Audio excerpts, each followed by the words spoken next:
John Abendroth here with Tom Spencer with our Zoomcast that we've done a number of times, and always good to catch up with you, Tom. And welcome to the West Coast again, virtually, and good to see you, pal.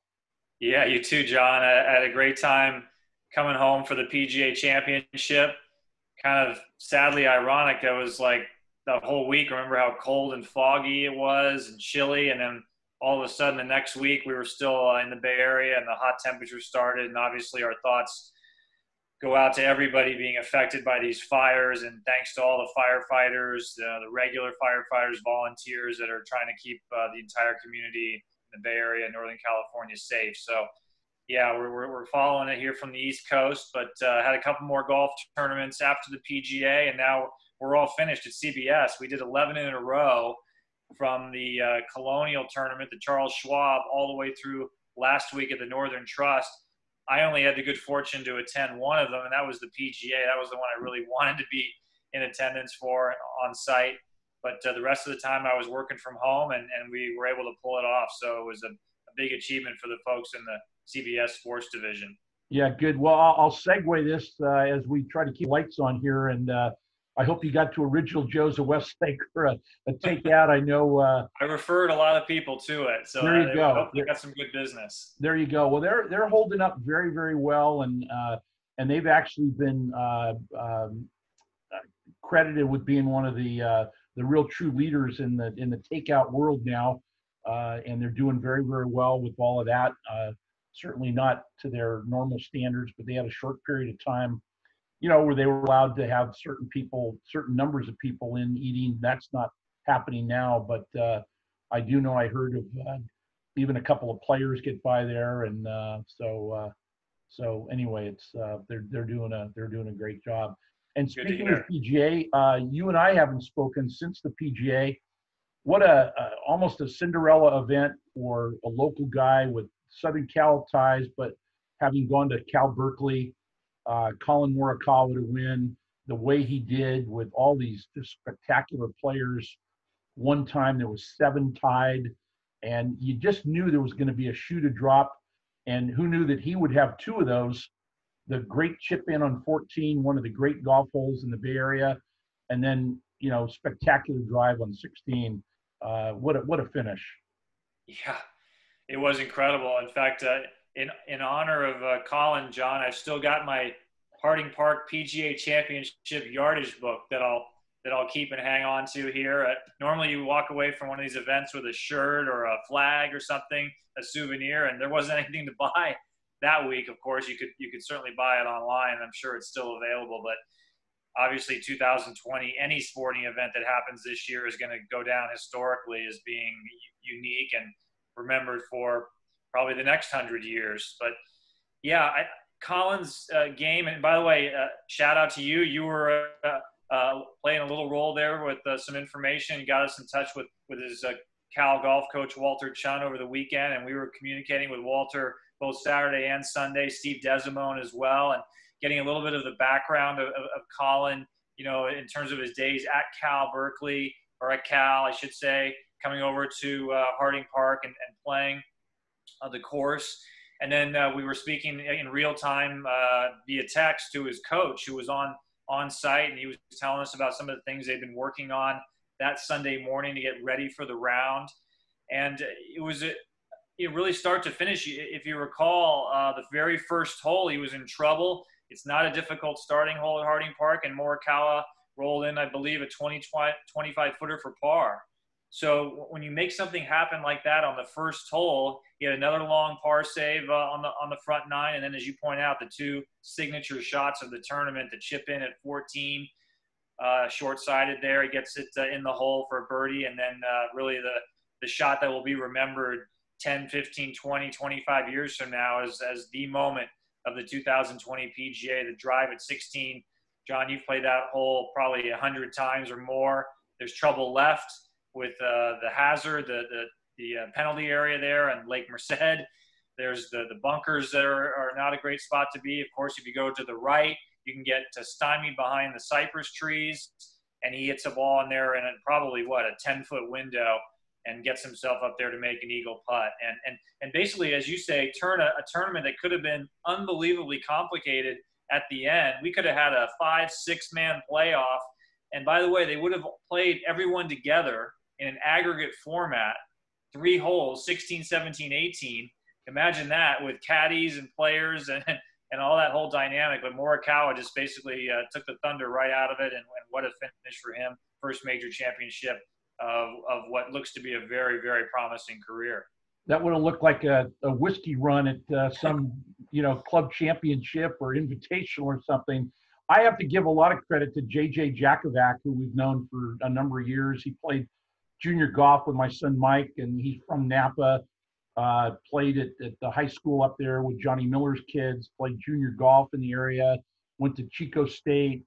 Would have played in at Harding in either the city junior or the city golf championship. And I think that Colin made a great move by picking up JJ to be his caddy when he came on tour. I know you have a close relationship with a lot of the caddies and know how that whole hierarchy works. But I think that was a huge move for Colin.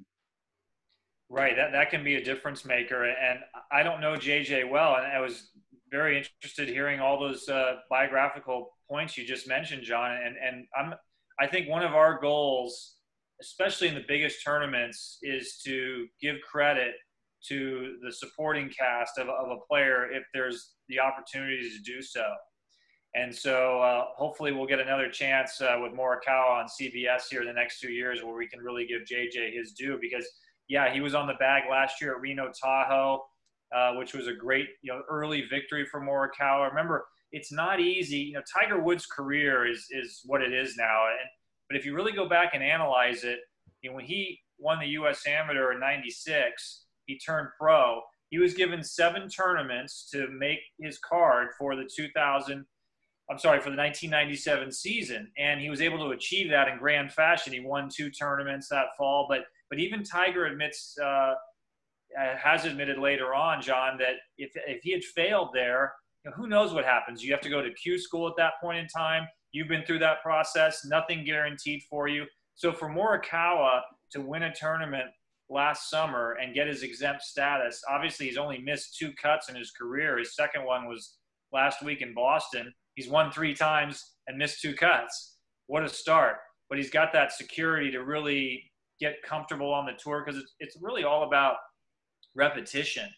The guys that have played 8 to 10 to 12 years have an advantage over those that have played 1 to 2 to 3, because they've seen the courses a dozen times and know really the places to miss the ball, how to get around the course well in different conditions. They know the areas, the towns that they're going to each and every year. They can set their schedule around courses that they prefer and play better than others.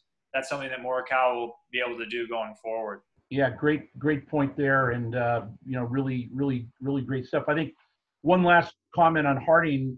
There was all this talk about, because it's an older golf course and a smaller piece of property, that the players would rip it up, and shoot 25 under par, and that wasn't suitable for a major. But I got to say that the folks with the Rec and Park Department and Harding Park and the TPC have to be very proud that it was just barely into the lower teens, double figures to be the winner. I think 13 under, if I recall.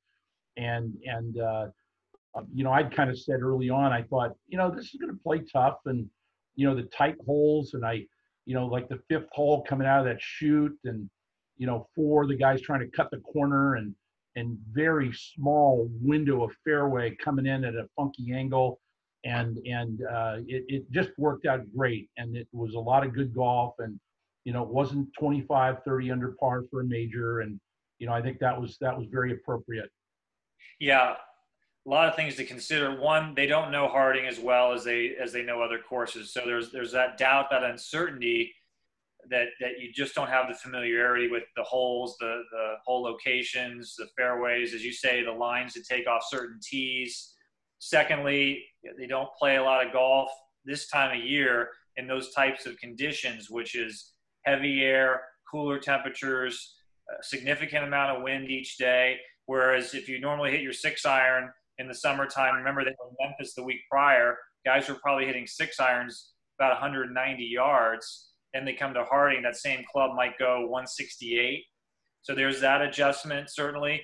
And then, two holes that you and I would play as par fives, number 9 and number 12 are converted to par 4. So you take away birdie opportunities there. So it all added up to really the perfect test. I didn't hear any complaints about any facet of the golf course whatsoever. It was a very smoothly run event. The fact that they got it in is the most important thing. And you had an unbelievable tournament that was compelling and a great champion with local ties. So I think for the folks at Harding, it's something that they'll be able to remember out there for many, many years to come. And there'll be more premier events coming up down the road. But this is going to probably be the signature event of Harding's rebirth, thanks to the efforts of Sandy Tatum and so many others to get it going back in the early 2000s. And funny, there was all this consternation about the date change, and here it ended up being played on almost the exact date it was meant to be played on. So pretty funny. Tom Spencer joins me. This is John Abendroth, PGA golf professional, and we have a little potpourri of golf knowledge, or golf news, I should say. We have some golf knowledge, but I thought a couple of other things to comment on. Recent event, as we record this, Dustin Johnson just won Going Away, and I know we texted during the broadcast that you were working on with CBS.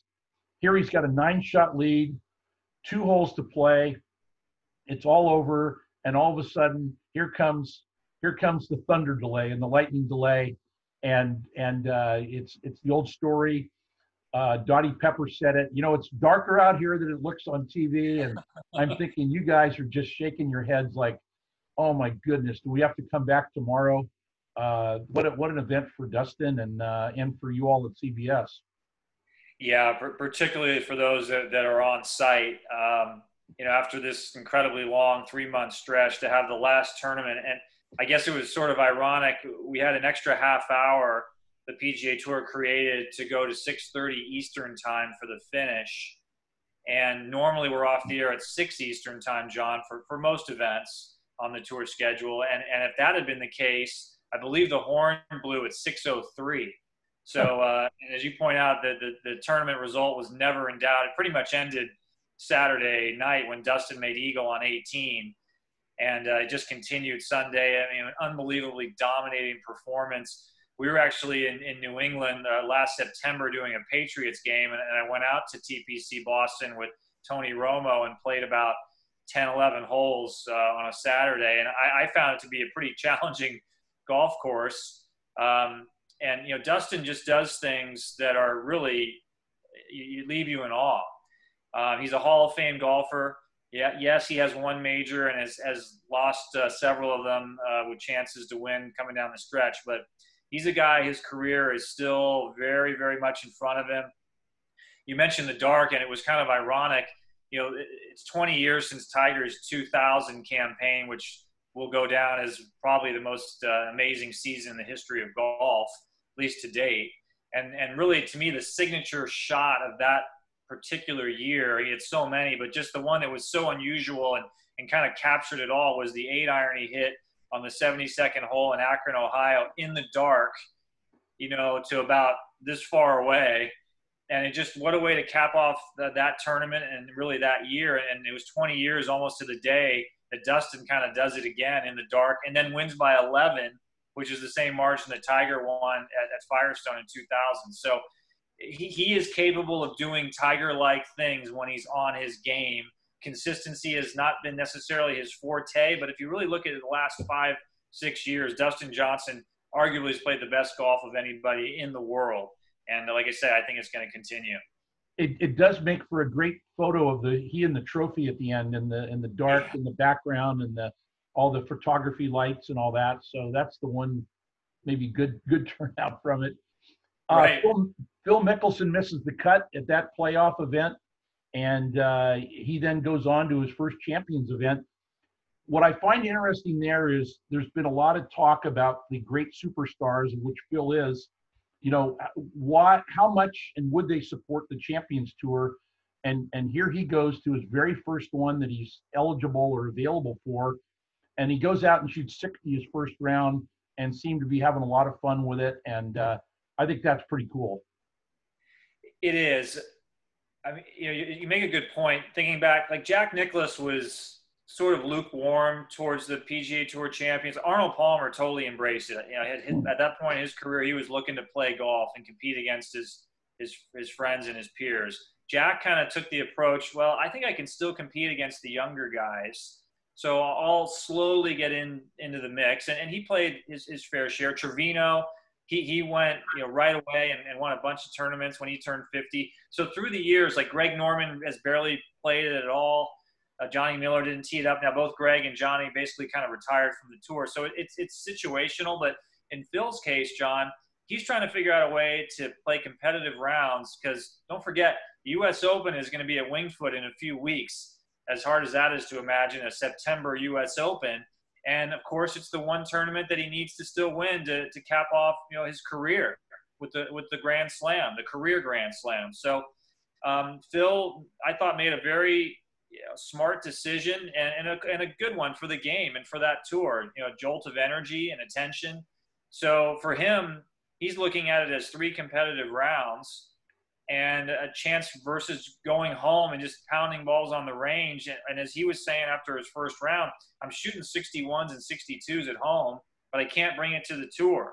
So instead of trying to go back and beat up on some of his pals in San Diego, he just goes out to Missouri and decides to do it with the guys he's been beating for the last 25 years. Yeah. A pretty interesting decision, and one I think will lead him down the road to hopefully play intermittently, maybe 3 or 4 more per year, maybe even take it a half step farther and go to half a dozen. And wouldn't it be amazing if he won at the U.S. Open, which is going to be very different this year in one respect? You and I have both gone through and tried to qualify for the U.S. Open in the past. And because of all of what's going on with the COVID, et cetera, that no qualifying this year. So they're making a longer list of invitations and exemptions. And that whole scenario is going to be interesting to see how that all filters out when we have the U.S. Open in mid-September. Yeah. And we don't dismiss qualifying because there have been qualifiers who've gone through both local and sectional and then won the U.S. Open. And you talk about a way to earn yourself into an event. Ken Venturi comes to mind. Kenny did both local and sectionals in +64. Steve Jones was a qualifier. Jerry Pate, Michael Campbell. So there's 4 examples in the last 50 plus years where it's happened. And so it's the ultimate showcase. That's why they call them U.S. Opens and the Open Championship, is because in theory, if you have the right handicap or professional status, you have the ability to get into our nation's U.S. Open, our nation's championship. But like you say, John, this year everything's different, and they're just trying to fill the field the best they can. And we hope that the USGA, our friend Stu Francis, is president of the United States Golf Association right now. This is his first U.S. Open to oversee the running of, and what a year to do it. But I'm sure it'll be a fabulous event to watch on TV in a few weeks. Yeah, exactly. And speaking of a lot of that, what's amazing, the British Women's Open was just held, and just an awesome story for Sophia Popov. And she was brought in as an alternate, maybe like 40th alternate, because of COVID. There was a lot of players that normally would have been exempt that didn't get into the event or couldn't or wouldn't travel. And she got invited to play. She'd been caddying and playing where she could with no status. And all of a sudden she wins. She goes from 0 status to a 5-year exemption on the LPGA tour and anywhere else in the world she wants to play. And what a great story. And I should have done my homework earlier, but I think she's a fellow USC grad or attendee, as you were a grad. And so what a great story for what looks like a very nice young woman. Yeah, I mean that's one of the greatest stories ever in golf, let alone in women's British Open history. On the same course, by the way, you might remember just a few short years ago, that was where Mickelson and Henrik Stenson had that unbelievable back and forth where they totally separated themselves from the field. That's a hard golf course. And like you say, to be caddying, where you're just trying to stay around the game and looking for an opportunity to play, and it comes in a major championship, the biggest tournament in women's golf globally, and to win it, there are only a handful of examples. I mean, for those that really know their history, there's the Francis We Met story, from back in 1913, where he's a caddy and he beats, basically, Britain's two greatest players in the U.S. Open. I remember in the 80s, Mark Calcavecchia was kind of down on his game, and he was caddying for his friend Ken Green at the Honda Classic. The next year, Mark shows up as an exempt player and wins it. So, I mean, caddies come in full circle, and then alternates, like the John Daly story, which has always been famous. Ninth alternate to start the week, gets into the PGA, wins it. But this is something that her life literally changed overnight. And it's a story that'll be told for generations and will inspire a lot of young women that are playing the game, and a lot of golfers in general, to just never give up, because you never know when your chance is going to come. That's kind of the symbol of golf, John. You never give up in the game, because you never know when something good's going to happen. Yeah, I'm a big believer in comfort zones, and you never know where it is. Maybe her attention wasn't as strong in the mini tours, and then all of a sudden you get in the big stage and you're more focused. Who knows? But literally, you could write a book. She's got a great story there, and I know there's been a lot of chatter online that she'll probably get a sponsorship from Popoff Vodka, which is, hey, but we'll see about that. So, yeah, it's a random thought. Hey, Tom, great to catch up with you as usual, and